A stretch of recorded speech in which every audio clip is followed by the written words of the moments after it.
Senator Rubio, will you call for a ceasefire No, I will in not. Gaza? On the contrary. Senator Rubio, Are you filming it? Wait, So I want you guys to get this. I want them to destroy every element of Hamas they can get their hands on. These people are vicious animals who did horrifying crimes. And I hope you guys post that. And what about the civilians that are being killed every day? Hamas should stop hiding behind civilians, putting civilians in the way. Hamas knew that this was going to lead to this. So Hamas should stop building their military installations underneath hospitals. So you don't care that 15,000 have died? You don't care about the babies that are being killed every day? I think it's horrifying. I think it's terrible, and I think Hamas is 100% to blame. That's what I think. Make sure you post that, please. Boy. So we got to talk about the Secretary of State, Marco Rubio, who also used to be known as Lil Marco back in 2016. But I'm here to tell you guys that in 2025, Lil Marco ain't little no more, right? Lil Marco is Big Marco. One of the things he wants us to take away from this, from all of this, is the following. His deep belief that we were all created, every single one of us, before the beginning of time, by the hands of the God of the universe, an all-powerful God, who loved us and created us for the purpose of living with him in eternity. But then sin entered the world and separated us from our Creator. And so God took on the form of a man and came down and lived among us. And he suffered like men. And he died like a man. But on the third day he rose unlike any mortal man.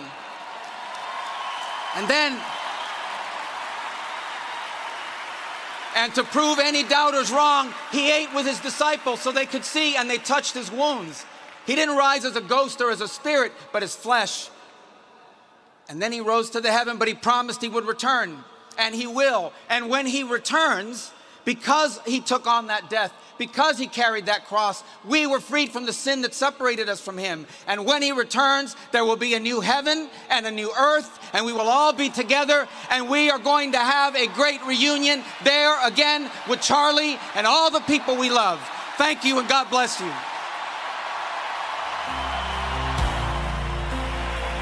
Yeah, so that is Big Marco teaching and preaching the Gospels better than, I think, 50% of preachers across the country. I mean, let's be real. I mean, Marco Rubio might have another career, okay, in the pulpit after he leaves politics, which, you know, I hope that his political career is a long one because, man, I got to tell you, I have been impressed with Marco Rubio. And this interview right here with George Stephanopoulos is just another interview that I think really highlights how Marco Rubio isn't playing games anymore, okay? He has really come into his own as Secretary of State, defending the actions of the Trump administration, not just defending them, but also going on offense, right? And that is what he's going to do here in his interview with George Stephanopoulos, who is going to confront him about killing people or being responsible for death that is happening around the world as a result of USAID cuts, right? For whatever reason, the liberal media, they are blaming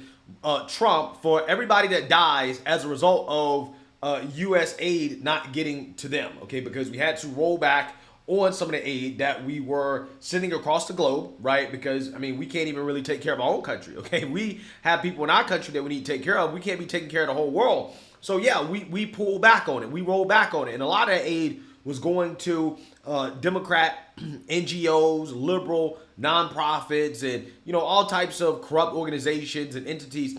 The aid wasn't really getting to the people that it was supposed to get to. So that is what Marco Rubio is going to school George Stephanopoulos on in his interview, and I want to react to it. So without further ado, let's get into it. Humanitarian aid and the shuttering the Agency for International Development. A host of international aid organizations have disputed that. They've detailed how many lives have been lost. Also, Nick Kristof of the New York Times had an extensive piece in the New York Times on Sunday, firsthand reporting on the deaths being caused by the cuts in aid. And he went on to say this. I want to show a tweet he put up. He said, I also obtained an internal Trump administration memo stating that the cost of shutting down USAID is $6.4 billion over 2 years.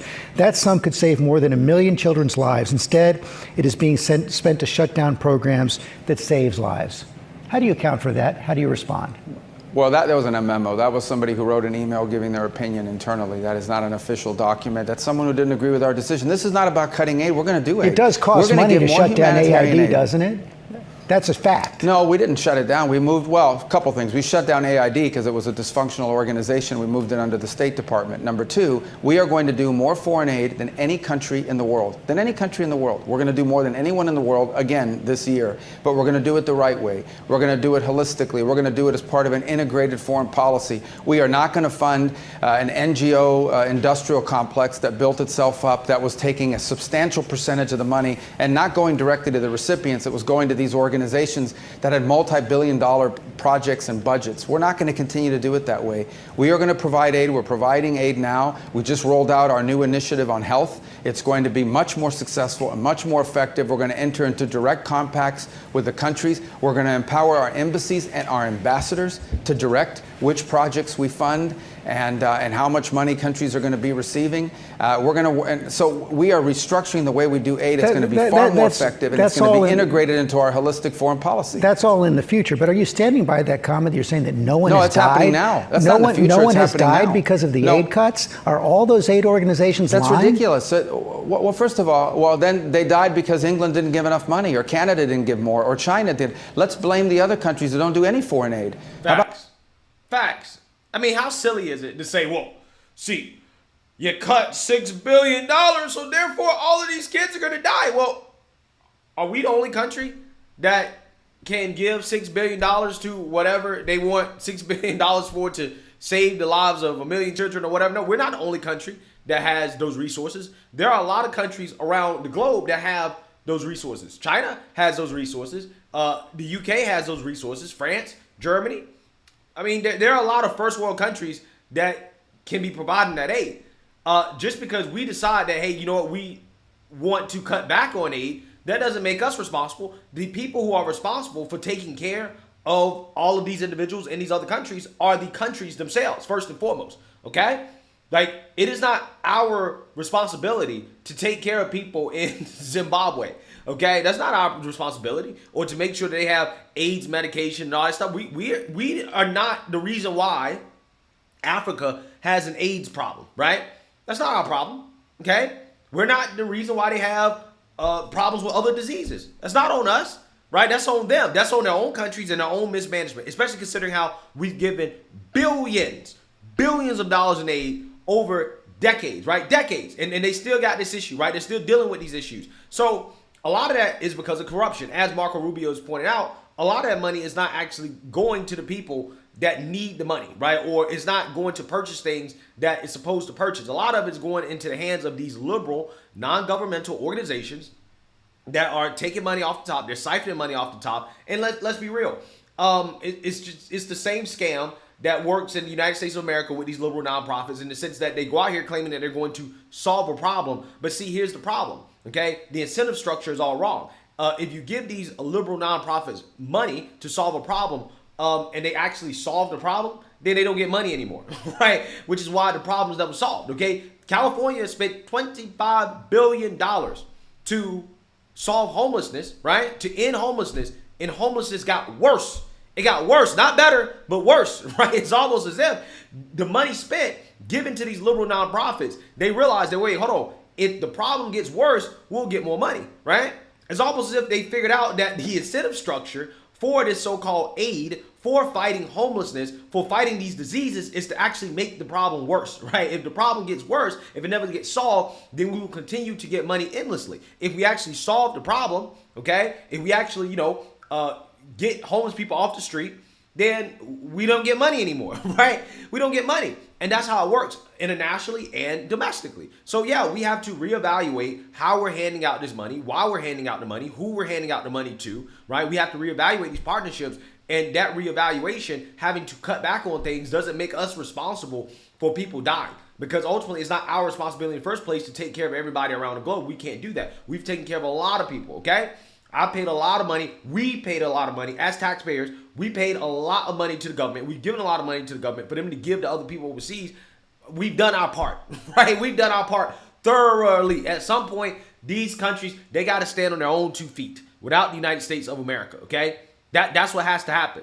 I don't understand what's so hard to grasp about this and blaming the Trump administration, claiming that people are dying because of these aid cuts. It's just ridiculous, because if that's the case, then every dollar that we did spend on aid when Biden was in the White House, when Democrats were running the country, okay, before the cuts. Yeah, you can say that, well, those dollars that we did spend are responsible for all of these deaths, right? And in fact, let's take it to the logical extreme, right? Let's take it to the logical extreme, okay? Since it's our responsibility to take care of the world and all these people are dying because we're not giving them enough money. Well, if that's the case, then why don't we just give all our money to foreign countries, right? Who cares? Just take all of our tax dollars and just spend it on everybody else, right?